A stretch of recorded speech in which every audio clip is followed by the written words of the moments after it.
আমার পিছনে যে পুকুরটা দেখতে পাচ্ছেন এটা হচ্ছে দুখু পুকুর। তো এটা হচ্ছে বগুড়া জেলার সবচেয়ে বড় পুকুর। এই পুকুরের আয়তন মোটামুটি ৩৬৫ বিঘা এবং অপর পাশে হচ্ছে আরেকটি দিঘি আছে। সেই দিঘির আয়তন একটু কম, মানে ২৫০ বিঘার মতো। তো আমার বাড়ির মানে সামনে এই পুকুরটা, এটা আমাদের খুবই সৌভাগ্য যে আমাদের বাসার সামনে এত বড় পুকুর আছে এবং অনেক জেলা থেকে, অনেক থানা থেকে আমাদের এই দিঘিটা দেখার জন্য মানুষ আছে। তো এই দুখু পুকুরের অনেক ইতিহাস আছে।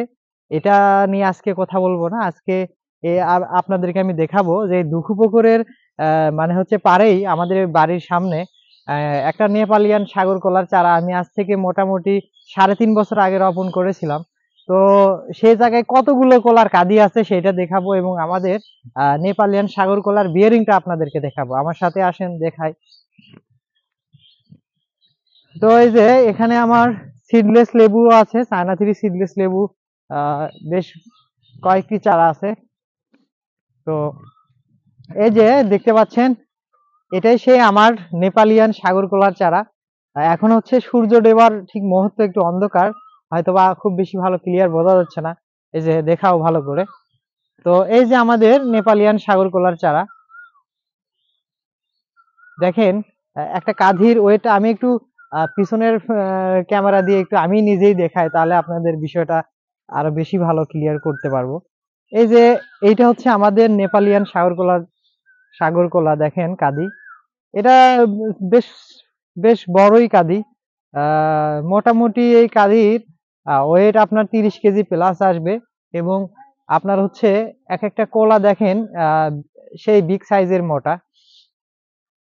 আর মাথার দিকে যে যে কাঁধে মানে যে ছড়াটা আছে, এই ছড়ার ওজন আমি বলেছিলাম ইতিপূর্বে ভিডিওতে যে ৫ কেজি প্লাস। তো এটা ৫ কেজি না হইলেও আপনার ৪ কেজি প্লাস এই ছড়াটা হবে। তো মোটামুটি এখানে ৩০ কেজি প্লাস অর্থাৎ ৩৫ কেজির কাছাকাছি এই কাঁধির ওয়েট হবে। তো মোটামুটি দেখাই আমরা ফার্স্টে যে হচ্ছে এই যে আপনার এই জায়গাতে আমরা হচ্ছে একটা কলা গাছ লাগাইছিলাম। মূল কলা গাছটা ছিল হচ্ছে এখানে। তো এই জায়গা থেকে দেখেন মোটামুটি আপনার ৯-১০টা কলা গাছ হয়েছে, মানে একটা ঝাড় হয়ে গেছে, বাঁধঝাড়ের মতো। তো আমাদের ওই যে ওই পাশে আরেকটি কাঁধি আছে, আহ অপর পাশে ওই যে ছোট আরেকটি কাঁধি আছে, এমনকি এই পাশে আমাদের আরেকটি কাঁধি আছে। তো এটাও বেশ বড় সড়ই কাঁধি দেখা যাচ্ছে। এটাও আপনার ম্যাচুইড হইলে আপনার ৩০ কেজি প্লাস হবে। তো এই পাশে যে আমার নার্সারি কিছু ফল গাছ আছে, এই যে মালটা গাছ আছে, কিন্তু দুঃখের বিষয় ছাগল মালটা গাছ খাচ্ছে। যাই হোক, ওটা আমি পরে দেখব। তো বিষয়টা হচ্ছে এটাই যে আপনার একটা জায়গায় আপনার একসাথে এই দেখেন এই কাঁধিটা আমাদের হারভেস্ট করার একেবারে উপযোগী হয়ে গেছে। তো পাশেই আমাদের ২টা কলা গাছ আবার ফল দেওয়ার, মানে ৩টা কলা গাছ ফল দেওয়ার জন্য সেট হচ্ছে।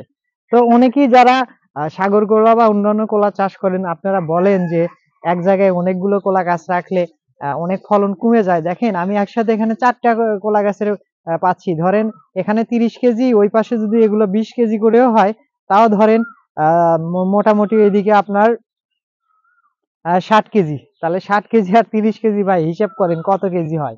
তাহলে একটা গাছে কখনো আপনি ১০০ কেজি কলা পাবেন? কখনোই পাবেন না। তো মানুষের কথা শুনে লাভ নাই ভাই, আমরা আমাদের পদ্ধতিতে কলা চাষ করি। আমরা মোটামুটি এখন ৩.৫ বছর প্লাস আমাদের কলা চাষের অভিজ্ঞতা। তো সেই অভিজ্ঞতার আলোকে বলি যে একটা গাছে আপনি চারা রাখা যাবে আপনার, দেখা যাচ্ছে যে ১ বছরে আপনি যাতে ৩টা কাঁধি নিতে পারেন। যেহেতু সাগর কলার আয়ুষ্কাল মূলত আপনার ২ বছর বেশ ভালো কলা যায়, ৩য় বছরে যে আপনার ফলন কমে যায়। তো এখন যেহেতু বিকেলের একেবারে সন্ধ্যা লাগার আগ মুহূর্ত, আপনাদের পুকুরের সৌন্দর্যটা দেখাই। মানে বাড়ির সামনে কখনো এইভাবে ভিডিও করা হয় না। এই যে এখানে একটা মাচা আছে, এই মাচাতে যারা মাছ চাষ করে মূলত তারা এখানে আসলে রাতে থাকে। তো এই পাশেই আবার আমার একটা মালটা বাগান, তো সেইটা অন্য কোনো দিন ভিডিওতে দেখাবো। তো এই যে আমাদের বাড়ির একবারে ফ্রন্ট সাইডে কত সুন্দর একটা মানে দৃশ্য। অনেকে কক্সবাজার যায় টাকা খরচ করে, আমাদের ভাই কক্সবাজার যাইতে হয় না। দেখেন কক্সবাজারের যে সমুদ্রের ঢেউ, সেটা আমাদের বাসার সামনেই এবং আমাদের বাসার সামনে পর্যাপ্ত পরিমাণ বাতাস। এই যে এখানে একটা বিগ বিগ সাইজের বট গাছ আছে। হ্যাঁ, এই হচ্ছে অবস্থা।